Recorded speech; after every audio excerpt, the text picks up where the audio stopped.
നാമത്തിന് മഹത്വം ഉണ്ടായിരിക്കട്ടെ. We have finally arrived at the 43rd day of the Lent. ഇന്ന് ഈ അവസരം ലഭിച്ചതിൽ ഞാൻ ദൈവത്തെ സ്തുതിക്കുന്നു, സ്തോത്രം ചെയ്യുന്നു.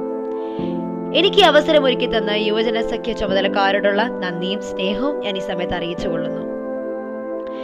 ഇന്ന് ഈ അല്പനേരത്തെ ധ്യാനത്തിനായി തിരഞ്ഞെടുത്തിരിക്കുന്ന വേദഭാഗം അപ്പോസ്തലനായ പൗലോസ് ഫിലിപ്പിയർക്ക് എഴുതിയ ലേഖനം 4-ാം അധ്യായം 4 മുതൽ 9 വരെയുള്ള വാക്യങ്ങൾ. Philippians chapter 4 verses 4 to 9. അതിൽ I would like to focus on the 6th and 7th verse. വിചാരപ്പെടരുത്, എല്ലാത്തിലും പ്രാർത്ഥനയാലും അപേക്ഷയാലും നിങ്ങളുടെ ആവശ്യങ്ങൾ സ്തോത്രത്തോടുകൂടി ദൈവത്തോട് അറിയിക്കുകയത്ര വേണ്ടത്. എന്നാൽ സകല ബുദ്ധിയെയും കവിയുന്ന ദൈവസമാധാനം നിങ്ങളുടെ ഹൃദയങ്ങളെയും നിലവുകളെയും ക്രിസ്തുയേശുവിൽ കാക്കും. നമ്മൾ എല്ലാവരുടെയും ജീവിതത്തിൽ പലതരത്തിലുള്ള ബുദ്ധിമുട്ടുകളും പ്രയാസങ്ങളും വന്നു പോകാറുണ്ട്. അത് പഠനവുമായി ബന്ധപ്പെട്ട പ്രയാസമാവാം, ജോലിയുമായി ബന്ധപ്പെട്ട പ്രയാസമാവാം, അല്ലെങ്കിൽ ജീവിതത്തിലെ മറ്റെന്ത് കാര്യത്തെക്കുറിച്ചുള്ള ആശങ്കയോ ആങ്സൈറ്റിയോ സ്ട്രെസ്സോ ആകാം. നമ്മളെ മാനസികമായും ശാരീരികമായും ആത്മീയമായും തളർത്തുന്ന പ്രശ്നങ്ങൾ നമ്മുടെ ജീവിതത്തിൽ വന്നു പോകാറുണ്ട്. At that point we think to ourselves, why me? എന്തുകൊണ്ട് എനിക്ക് ഈ ബുദ്ധിമുട്ടുകളും പ്രയാസങ്ങളും നേരിടേണ്ടി വരുന്നു? എന്നാൽ നാം ഒരു കാര്യം അന്നേരം മറന്നു പോകുന്നു. It is only through these challenges and difficulties that one can develop and grow as a person. ഒരു വ്യക്തിക്ക് ക്യാരക്ടർ ഡെവലപ്മെന്റ് ഉണ്ടാകുന്നത്, ഗ്രോത്ത് ഉണ്ടാകുന്നത് ഈ ബുദ്ധിമുട്ടുകളും പ്രയാസങ്ങളിലൂടെയാണ്. And we are never alone, because എന്ത് ബുദ്ധിമുട്ടായാലും എന്ത് പ്രയാസമായാലും നമുക്കൊപ്പം നിൽക്കുന്ന ഒരു പ്രസൻസ് ഉണ്ട്. And that, my dear friends, is the presence of God. വളരെ ക്ലീശയായി തോന്നാം, എല്ലാ പ്രസംഗത്തിലും എല്ലാവരും നമ്മളോട് പറയുന്ന ഒരു കാര്യമാണ്, ദൈവം കൂടെയുണ്ട്, വിചാരപ്പെടണ്ട, ഭാരപ്പെടണ്ട.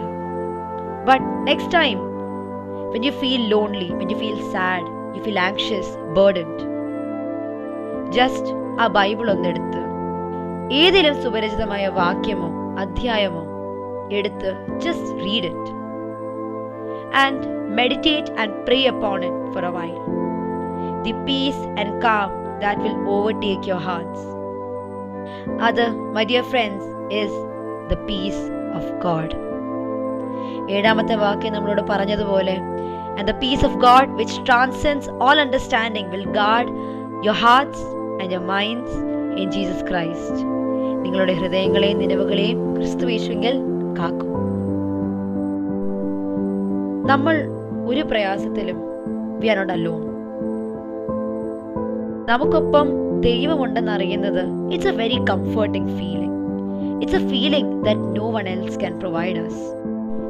തുടർന്ന് ഈ വേദഭാഗം നമ്മളോട് പറയുന്നു, സത്യമായതൊക്കെയും ഘനമായതൊക്കെയും നീതിയായതൊക്കെയും നിർമ്മലമായതൊക്കെയും രമ്യമായതൊക്കെയും സൽകീർത്തിയായതൊക്കെയും സൽഗുണമോ പുകഴ്ചയോ അതൊക്കെയും ചിന്തിച്ചുകൊള്ളുവീൻ. എന്നോട് പഠിച്ചും ഗ്രഹിച്ചും കേട്ടും കണ്ടുമുള്ളത് പ്രവർത്തിപ്പീൻ, എന്നാൽ സമാധാനത്തിന്റെ ദൈവം നിങ്ങളോട് കൂടെ ഇരിക്കും. പലപ്പോഴും നമ്മുടെ ജീവിതത്തിൽ ആ ദൈവത്തിന്റെ പ്രസൻസ് വിട്ടുപോകാറുണ്ട്. അതിന് കാരണം our actions, our thoughts. ഈ നോയമ്പുകാലം നമുക്ക് ദൈവത്തോട് അടുക്കാനും നമ്മുടെ ജീവിതത്തിൽ ദൈവത്തിന്റെ പ്രസൻസ് ഉണ്ടോ എന്ന് ശോധന ചെയ്യാനുള്ള ഒരു സമയമാക്കി മാറ്റാം. Let's think to ourselves, am I close with God? Is God present in my heart? Is God present within me? Let's take this Lent as an opportunity to grow and develop as a person, physically, spiritually, and mentally. And in the end, I would just like to remind my listeners one thing. Do not be anxious about anything, but in every situation, by prayer and petition, with thanksgiving, present your request to God. വിചാരപ്പെടരുത്, because God is with you. God is with you. God is with you.